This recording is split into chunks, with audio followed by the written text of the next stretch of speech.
teams just don't want to blitz us anymore, and for good reason. Brothers, everybody, myself, the national airwaves, everybody has been talking about Dak Prescott's precipitous drop-off. Early in the season, he was an MVP type candidate. He even had me on board. Now, you know I'm not the biggest Dak Prescott fan, but I was on board. He was spectacular, and I admitted it. Early in the season, he was spectacular. But since the Denver Broncos game, it's been a huge drop-off. Everybody's been noticing it. Everybody's been picking up on it. And people are trying to find reasons as to why such a drop-off has occurred. I mean, it's stark. Very stark. It's very conspicuous, put it that way. Very conspicuous. Now, of course, people like to attribute his recent downplay to the calf injury. Now, that could be, I give that a slight reason as to why his play has declined. But, I mean, a calf injury isn't going to create a drop-off like this. So, it could be a factor, but I don't think it's that much of a factor. I really don't hear a lot of people talking about it, especially on the national airwaves. A lot of people are just focusing on the calf injury. But I was reading this article from Blogging on the Boys, and it seems as though Vic Fangio, head coach of the Denver Broncos, actually did lay out a blueprint. You know, and I sat his ass down in my sit your ass down couch a week later after he lost to the Eagles. But I think he did lay out a blueprint because since that game, Dak Prescott, this run game, and this offense have just been struggling, to say the least. Let me read some of this article to you guys. So what has happened to Prescott? It may be better to ask the question of what is happening on the other side of the ball with the opposition defense. Prescott has a reputation for beating the blitz, and through the first part of the season, most teams were blitzing the Cowboys at a high rate. That all stopped when the Cowboys played the Broncos. Maybe Vic Fangio had a point. There was probably more to that blueprint thing people were claiming than we give credit to at the time. Man.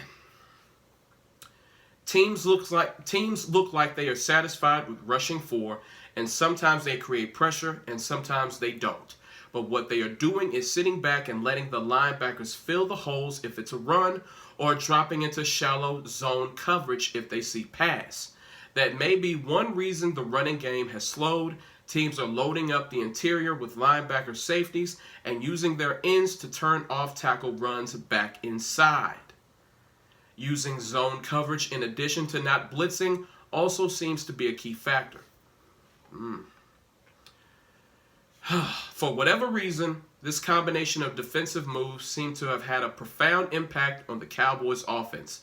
And it's not as simple as Prescott can't read a defense, because that is patently false. I fully agree. Dak Prescott, he knows what he's looking at out there. He does. Like, to say that he can't read a defense is basically saying he lacks the mental capacity to play the quarterback position at a high level, which I don't agree with. I think Dak Prescott is more than capable of figuring out the most complex of defenses. I honestly believe so. And, you know, as hard as I've been on Dak, I still have a little bit of hope that he can turn this around. Now, I'll be the first to tell you, if he fucks up, he fucks up. But I think he can turn this around. At least I hope he can. There's a little bit of hope I have in him.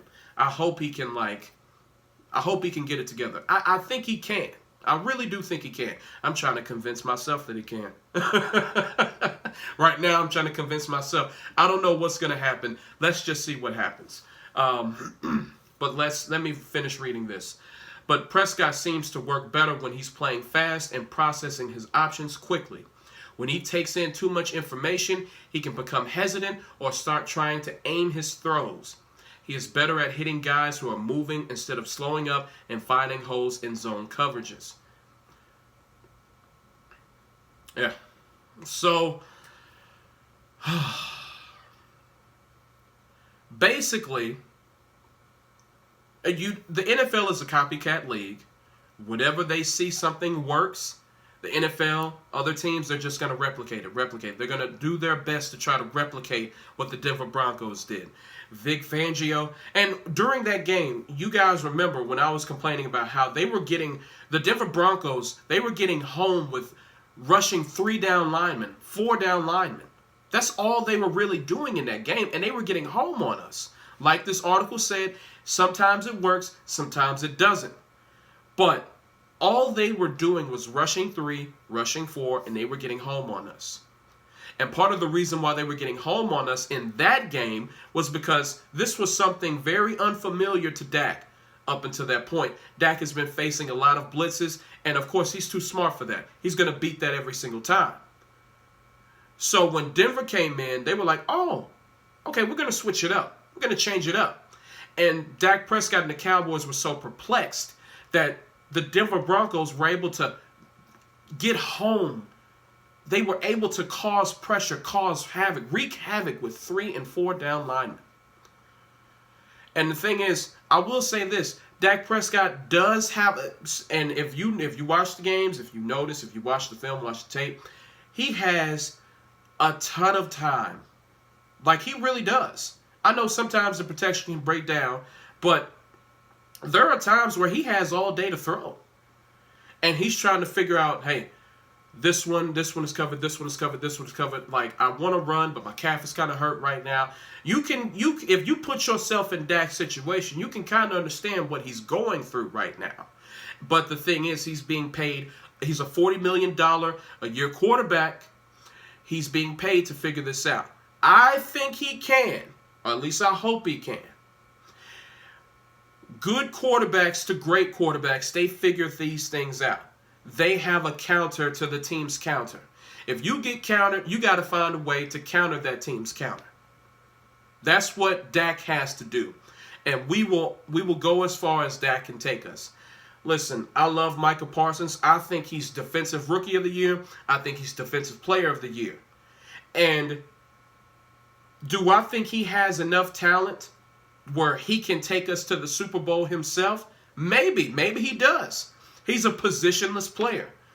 But at the end of the day, this is still a quarterback-driven league. And even though I believe Micah Parsons is the best player on the team, he's not the most important player on the team. That would be Dak Prescott. We only go as far as Dak Prescott can take us. We're going through a slump right now. Hopefully we start hitting our stride against the Giants, against the Redskins, against the Cardinals. That game, the Cardinals game, is going to be huge. That is playoff position right there. We already have the playoffs basically on lock. We have a 3-game lead in the division, so getting into the playoffs is not the question. You win your division, you get into the playoffs automatically. We're not worried about getting into the playoffs. Right now, we're worrying about playoff position. If the number 1 seed is out of hand, if it's out of reach, we have to get the number 2 seed. I know it doesn't come with the bye week anymore, but the number 2 seed is a lot better than the 4 seed, because if you're the 4 seed, you're either going to be playing the Rams or the Cardinals in the first round, and you don't want to face either of those teams in the first round. You want this to be as easy as possible. You want to be able to just coast through as much as you can, because the NFL is a war of attrition. You need those easy battles to get you through. You do. You need those easy battles to get you through. So hopefully, we're going through our ebb right now. Hopefully we can start flowing after the Giants game, and we can carry that on to the Cardinals game, and hopefully we can carry that on into the playoffs. Brothers, this season will be an epic failure if we don't reach the NFC Championship game. I don't have Super Bowl aspirations. I mean, it would be great if we could make it, but we should make the NFC Championship game. If we can't do that, this season was an epic failure. With all this talent that we have, we should make the NFC Championship game. Now, you can call me a person who doesn't have very high standards for this team. You can call me that, but I would be extremely happy with an NFC Championship game appearance. I really would. I honestly would. That would make me happy. That would satisfy me. For us to not reach that fucking game since 1996, just reaching it would make me happy. I know my standards are low, but I'm just being real. If we can reach that, I'll be good. I don't even care if we really win it. Just get there, please. Please. If we don't, it's an epic failure. But all right, brothers. Catch y'all later. Peace.